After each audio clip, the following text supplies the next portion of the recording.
দ্বিতীয় ব্যক্তি, একটা পাথরের একটা অংশ চলে গেল, এখনো বের হওয়ার কোনো ব্যবস্থা হয় নাই। দ্বিতীয় ব্যক্তি আল্লাহর কাছে ডাক দিলেন, রব, আমিও একটা ভালো কাজের তোমার কাছে, আমি ভালো কাজের জন্য এই বিপদ থেকে তোমার কাছে আমি রক্ষা চাই। সেটা হলো, আমার কাছে আমার এক চাচাতো বোন এসেছিল, অভাবী গরিব মানুষ, তার সন্তানদের মুখে আহার দিতে পারে না। এমন লোক আছে কিনা আমাদের দেশে? নিজের অভাবের তাড়নায় নিজের ইজ্জতকে পর্যন্ত শেষ করে দেয়, কুফরির মধ্যে চলে যায়, মুনাফিকের মধ্যে চলে যায়।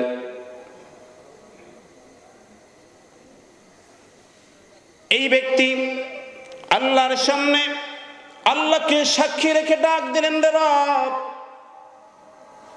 আমার কাছে আমার চাচাতো বোন একদিন এসেছিল রে ভাই, আমি সম্পদের অভাবে আমার সন্তানের মুখে খাবার দিতে পারি না, আমাকে কিছু টাকা দাও। এই ভাইকে সন্তান না খেয়ে আছে, এই বোনকে আমি ডাক দিয়ে বললাম, রে বোন, ফিরি ফিরি হবে না, এমনি তোমাকে টাকা দেয়া যাবে না, আমার সাথে যদি তুমি সময় কাটাতে পারো, তোমার ইজ্জতকে যদি আমাকে দিয়ে দিতে পারো, তাহলে আমি তোমাকে টাকা দিতে পারি। অনুপায় হয়ে এক সময় আমার এই বোন রাজি হয়ে গেল। আমি তাকে কিছু টাকা দিলাম। যখন আমি তার সাথে যখন আমি সময় কাটাবো, এই সময় বোনটা আমাকে ডাক দিয়ে বললেন, ওরে ভাই, তুমি আল্লাহকে ভয় করো, আমার আল্লাহ তো তাকিয়ে আছে। পয়গম্বর ইউসুফ আলাইহিস সালাম, পয়গম্বর ইউসুফ আলাইহিস সালামকে একটা দুটা নয়, একসাথে 7টা দরজা লক করে দিয়েছিলেন জুলাইখা। কয়টা? একটা নয়, দুইটা নয়, 7টা দরজা তাকে লক করে দিয়েছিলেন। 7টা দরজা লক করে দেওয়ার পরে পয়গম্বর ইউসুফ আলাইহিস সালামকে যখন নিয়ে গেলেন, একটা রুমের মধ্যে রাখলেন। সেখানে জুলাইখা এক একটা করে নিজের কাপড়গুলো খুলতেছিলেন। নিজের কাপড়গুলো খুলতে খুলতে, এবং সেই ঘরের মধ্যে তাফসীরের মধ্যে লেখে, এমন কিছু ওয়ালের মধ্যে পোস্টার লাগানো ছিল, এমন কিছু পিকচার লাগানো ছিল, যাতে জুলাইখার প্রতি মন আকর্ষণ হয়। জুলাইখার সামনে এক একটা করে সব কাপড় খুলতেছেন। আর ওই সময় পয়গম্বর ইউসুফ আলাইহিস সালাম আল্লাহকে ডাক দিলেন। ডাক দিয়ে বললেন, রে রব, পয়গম্বর ইউসুফ আলাইহিস সালাম আল্লাহকে ডাক দিলেন, রব, এই চরিত্র, আমার চরিত্রটা এখানেই মনে হয় শেষ হয়ে যাবে যদি তুমি আমাকে রক্ষা না করো।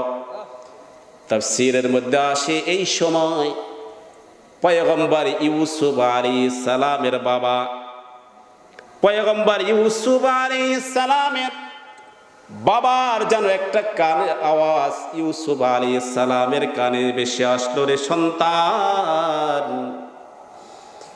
আল্লাহকে ভয় করো, তুমি তো পয়গম্বরের সন্তান।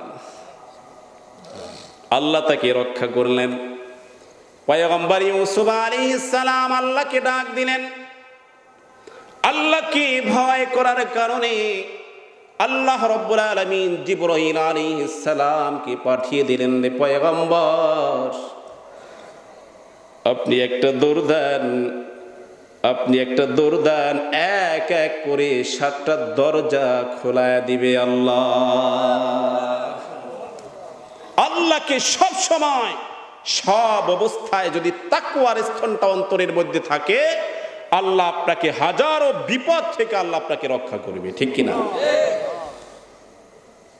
এই সন্তান, এই মহিলা ডাক দিয়ে বললেন, রে ভাই, তুমি আল্লাহকে ভয় করো, আল্লাহকে যদি ভয় করো, আমার আল্লাহ তো তাকিয়ে আছে, আমি কিভাবে তোমার সাথে অন্যায় করব? সাথে সাথে যুবক বললেন, আমার অন্তরের মধ্যে আল্লাহর ভয় এসে গেল। সাথে সাথে আমি তওবা করি, টাকা দিয়ে আমার ওই বোনটাকে বললাম, যাও, চলে যাও, আর আমাকে টাকা ফেরত দিতে হবে না, আমি টাকাটা তোমাকে সাদাকা হিসেবে দিয়ে দিলাম। একটা ভয়ের কারণে আল্লাহকে বলেন, রব, এইটা যদি, এই আমলটা তোমার কাছে পছন্দ হয়ে থাকে, তাহলে আমার আজকে এই বিপদের বোঝা আমার থেকে সরাইয়া দাও। সুবহানাল্লাহ। পাথরের আর একটা অংশ চলে গেল, কিন্তু এখনো বের হওয়ার সিস্টেম। তৃতীয় ব্যক্তি ডাক দিলেন, রব, আমার ঘরের মধ্যে বৃদ্ধ মা ছিল, বৃদ্ধ মা, আমার ঘরের মধ্যে বৃদ্ধ মা, আমি একদিন কাজ করলে যতটা পরিমাণ আমার ইনকাম হয়, যেই টাকা পাই এই খাবার সংগ্রহ করে, এই টাকা দিয়ে খাবার সংগ্রহ করলে আমার সন্তান সহ, আমার স্ত্রী সহ সবার হয় না। একসাথে কয়েকদিন কাজ পাচ্ছিলাম না, ঘরের মধ্যে ছুটে আসলাম, সন্তানরা ক্ষুধার যাতনায় কাঁদতেছে, স্ত্রী না খেয়ে শুয়ে আছে, সন্তানরা কাঁদতেছে, যাদের ছোট্ট ছোট্ট বাচ্চা আছে, বাবা চলে গেলে জড়িয়ে ধরে, বাবা তুমি আমার জন্য মজা এনেছো কিনা। এই সন্তানরা বাবার কাছে এসে ক্ষুধায় কাতরাচ্ছে। ঘরের মধ্যে গিয়ে দেখলাম এক পেয়ালা দুধ আমার জন্য রেখেছে আমার স্ত্রী। এই এক পেয়ালা দুধ নিয়ে আমি ছুটে গেলাম সন্তানের কাছে, সন্তানদেরকে খাওয়ায়া দিব। সন্তানদের কাছে যখন নিলাম, আবার মনে হলো আমার মা, বৃদ্ধ মা ঘরের মধ্যে না খেয়ে শুয়ে আছে। এক পেয়ালা দুধ আমার স্ত্রীকে দেই নাই, আমার সন্তানদেরকে দেই নাই। গরব, এক পেয়ালা দুধ আমি সন্তানকে দেই নাই, স্ত্রীকে দেই নাই, আমি নিজেও খাই নাই। আয় রব, আমার মাকে ভালোবেসে আমি এক পেয়ালা দুধ আমার মাকে পান করায় দিলাম। এক পেয়ালা দুধ আমি মাকে পান করায় দিলাম। মা এক পেয়ালা দুধ খেয়ে আমার জন্য দোয়া করেছিল। আয় রব, সেই আমলটা যদি তোমার কাছে কবুল হয়ে থাকে, তোমার যদি পছন্দ হয়ে থাকে গো আল্লাহ, ওই আমলটার কারণে আমার বিপদের বোঝাটা আমার সামনে থেকে সরায় দাও। বলতে দেরি সাথে সাথে সরে গেল। সুবহানাল্লাহ বলেন, সুবহানাল্লাহ।